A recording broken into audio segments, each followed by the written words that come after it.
detener en un tema que en estos días sucedió en la Suprema Corte de Justicia de la Nación. Un fallo importante, muy importante, que se logró, un fallo de 4-1 a favor de la comunidad Bacanuchi. El tema es el derecho a la participación en asuntos medioambientales y, por supuesto, esta circunstancia relacionada con Grupo México por las obras de ampliación que pues ha llevado a cabo en una presa de Jales, donde pues van a parar los desechos sólidos y líquidos que resultan de los procesos de extracción de minerales. Ahí hubo una acción judicial muy importante que llegó al máximo Tribunal de Justicia, y este máximo Tribunal de Justicia pues ha resuelto a favor precisamente de la comunidad. Hay incluso una postura que asume el relator especial de la ONU sobre desechos tóxicos, que manifiesta a la Corte preocupación por la falta de participación de las comunidades ante megaproyectos del Grupo México en Sonora. Y bueno, un conjunto de cosas de las cuales a muy grandes rasgos le doy el tema y la idea, pero quien nos puede explicar con mucho detalle el momento que se vive sobre este asunto es el abogado Luis Miguel Cano de Poder, esta organización que ha impulsado enormemente estos temas. Y bueno, pues te aprecio mucho, Luis Miguel, que podamos hablar esta mañana de viernes, tarde ya, sobre este asunto. Gracias por estar aquí y buenas tardes. Muy bonito día, todo el día, Carmen, y también para la audiencia. Un gusto volver a hablar contigo. Igualmente, cuéntame de la Corte y de lo que resolvió. Bueno, lo has presentado muy bien. El miércoles pasado se ha amparado a la comunidad de Bacanuchi en contra de la autorización que en su momento diera la delegación de la Semarnat a la nueva presa de Jales de la minera de Grupo México, allá en Sonora.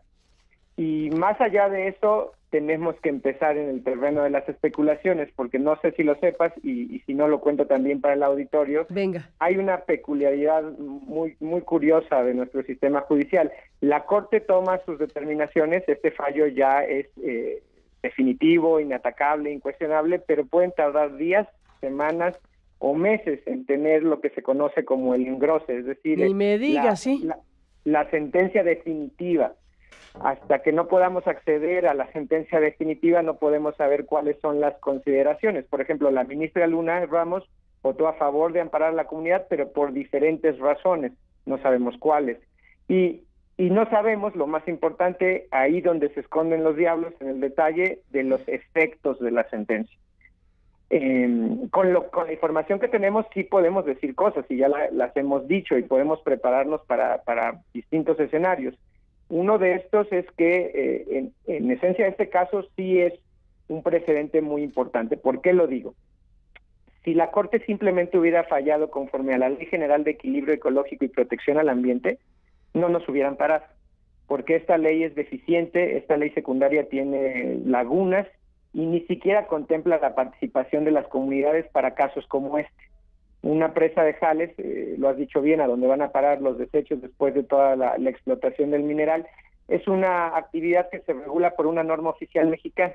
Y la Ley General de Equilibrio Ecológico y Protección al Ambiente dice, para eso solamente las empresas tienen que presentar un informe preventivo, la Semarnat lo va a autorizar y nada más, no hay consulta. Si la Corte hubiera dicho, pues veo la ley y con eso me conformo, nunca nos hubieran parado. El otro elemento que tenemos es lo que la propia Corte ha dicho sobre esta resolución. Ha hecho público su comunicado 105, el comunicado prensa 105/2018, e incluso se ha transmitido en los canales de comunicación de la Corte, en sus noticieros, este caso como un caso destacado. Y ahí lo que se puede ver en este comunicado 105/2018, al final del recuento del caso, en el último párrafo, es algo muy pequeño pero muy importante. La Corte ha llegado a la conclusión de que el derecho a la participación, que está constitucionalmente reconocido y también en tratados internacionales, no puede restringirse a asuntos políticos.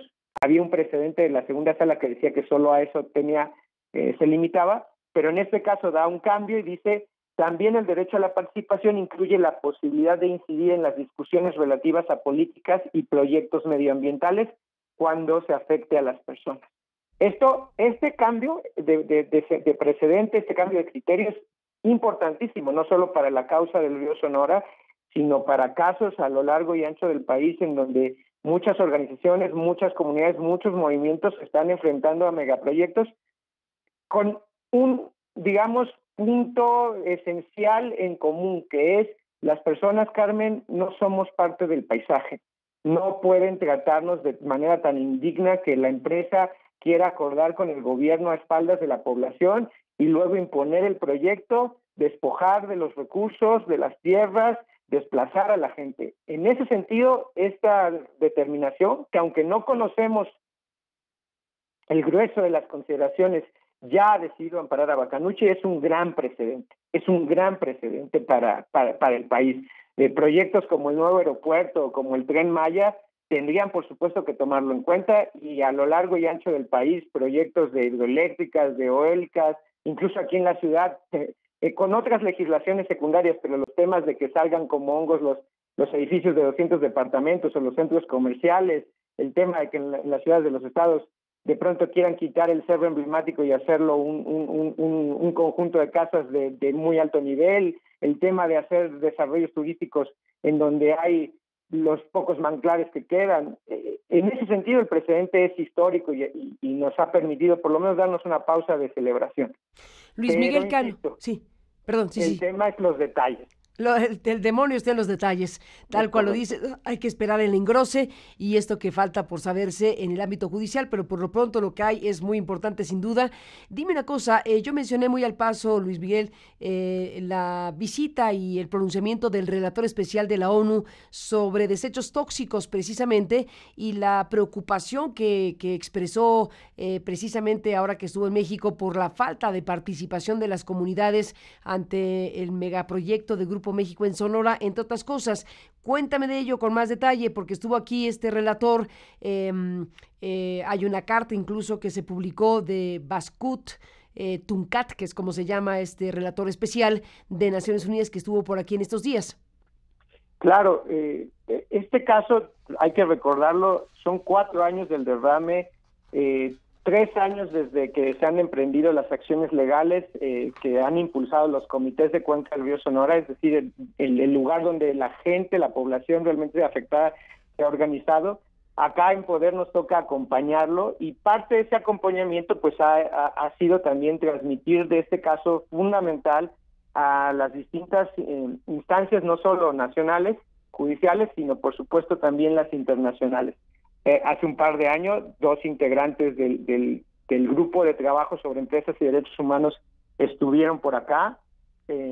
También en algo sin precedentes, tiempo después hubo un comunicado conjunto de 4 diferentes espacios de Naciones Unidas haciéndole ver al Estado mexicano que esto era un tema pues importante, ¿no? Y lo último es que en visita no oficial estuvo el relator, para resumirlo así, el relator de materiales peligrosos, y bueno, tomó nota del asunto, incluso en un evento académico, y yo lo recuerdo, estaba presente, dijo, este caso, no hay que dejar que este caso sea ejemplo de impunidad.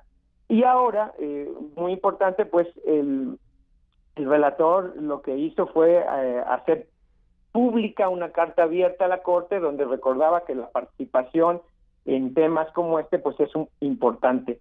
¿Qué tanto esto haya en los últimos momentos, qué tanto esto haya influenciado en el punto de vista de la ministra y los ministros? No lo puedo yo asegurar. Lo que está recordando son cosas que la verdad deben de ser elementales, ¿no? Nuestros compromisos internacionales como país, los del gobierno y por lo tanto los de todas las instituciones, pues son muy claros, ¿no? Y yo solamente te cuento 2, ¿no? 2 que también ahí están en puerta, ¿no? Uno, el convenio de Escazú, que es un convenio que nuestro gobierno ha impulsado para la región de Latinoamérica y el Caribe, donde el derecho a la información, la participación y el acceso a la justicia son en temas medioambientales son reconocidos. Entonces aquí empezamos un tema de tratados vinculantes. El tema de que la Corte Interamericana, pues no hace tanto tiempo, en su opinión consultiva 23, ha dicho también de la importancia de este derecho de participación en temas de asuntos medioambientales. Hace ya mucho más tiempo el propio Comité de Derechos Humanos de Naciones Unidas ha establecido en su observación general 25 que la participación en asuntos de interés público pues toca todo tipo de temas. Y yo creo que toda esta información y todo este recordatorio pues es algo que tenían ya en cuenta ministras y ministros que votaron a favor de este proyecto y de ampararnos, para seguramente incluir que el derecho de participación informada en asuntos medioambientales está reconocido no solo a nivel constitucional, porque a nivel constitucional de hecho es vaga la referencia, sino sobre todo a nivel internacional, otro tipo de principios. Entonces, esto pues las personas que nos dedicamos a la defensa de derechos humanos sabemos que estos recordatorios de instancias internacionales de lo que ya son nuestras obligaciones siempre tienen un peso mayúsculo, y lo celebramos, lo hicimos del conocimiento de la Corte como debíamos hacerlo, y bueno, esperamos que también se vea reflejado en ese famoso engrose, ¿no? Y que eso, pues, y aquí si me permites hacer este puente, eso impacte en los efectos, que con mucho gusto, si tenemos unos minutos más, te lo platico, porque es la parte más importante. Si quieres, en un resumen, te escuchamos. Claro que sí. Pues mira, aquí hay dos escenarios, ¿no?, posibles. Uno sería lamentable, sería una simulación, una tomadura de pelo, y la verdad, te lo digo así, nos quebraría el corazón. Ya la Corte ha dicho que el derecho a la participación es importante, ya ha anunciado que en este caso no se llevó a cabo la consulta previa de la comunidad de Bacanoche. Si recordamos que lo que estamos cuestionando es la autorización que la delegación de la Semarnat le dio a la empresa para llevar a cabo esta obra, pues la lógica del juicio de amparo y pues el sentido común te dice que pues debe de ser declarada inconstitucional esa autorización y tiene que ordenarse una participación informada, y mientras tanto la obra pues debería de suspenderse. Ojo, hoy no está suspendida porque no tenemos un engrose, no tenemos una sentencia formalmente lista, notificada a la Semarnat y eventualmente a la empresa. Pueden pasar, insisto, semanas y meses. Pero tú imagínate que las consecuencias, los efectos de esta sentencia fueran algo así como, pues vamos a tener una reunión informativa, población de Bacanuchi, ¿por qué no viene acá la empresa, las instalaciones de la mina? Y en un cuartito rodeado de nuestra seguridad privada le vamos a pasar un PowerPoint de 10 gráficas, e inmediatamente después ustedes se tienen que pronunciar sobre sus preocupaciones de la obra. Aquí está un burócrata de tercer nivel que no tiene poder de decisión de parte de la Semarnat, que va a hacer constar que ya hubo la consulta. Esto sería ridículo, ¿no? Me parece que sería ofensivo, y ese sería el peor de los escenarios posibles. Claro, pues estamos hablando de la segunda sala del Tribunal Constitucional, está dando una sentencia 4-1, lo mínimo de seriedad que esperamos es otra cosa. Si ya el derecho de participación informada en asuntos medioambientales se ha considerado como violado, pues lo que sí seguiría es ordenar otra cosa totalmente distinta, algo como esto, Carmen. Primera fase, le doy a la comunidad la información sobre el proyecto, sus implicaciones, sus impactos, las medidas de prevención que tenemos para evitar cualquier problema, y si sucede, las medidas de mitigación para minimizarlo. Segundo paso, con esa información en un plazo razonable para que se asimile, se comprenda, incluso se busque la asesoría de instituciones o especialistas en la materia, la población pueda hacerse de una idea para que en un tercer momento comunique a la autoridad pues cuáles son sus inquietudes, sus sugerencias, y en un cuarto momento la autoridad razone si esas indicaciones y esas sugerencias pueden ser tomadas en cuenta para una de dos, dar el proyecto pero con la autorización con modificaciones, o de plano no darla. Y mientras tanto, pues como la autorización ha violado el derecho humano, pues tendría que tener cero efectos, y por lo tanto la presa debería de parar. Pero no lo sabremos hasta que no sepamos cuál es el contenido de ese famoso engrose de esta sentencia de la segunda sala. Así es, pues estaremos al pendiente. Luis Miguel Cano López, abogado de la Central Campesina Cardenista y de Poder, en este tema seguiremos hablando, si me lo permites. Gracias por estar aquí esta tarde en este programa en vivo.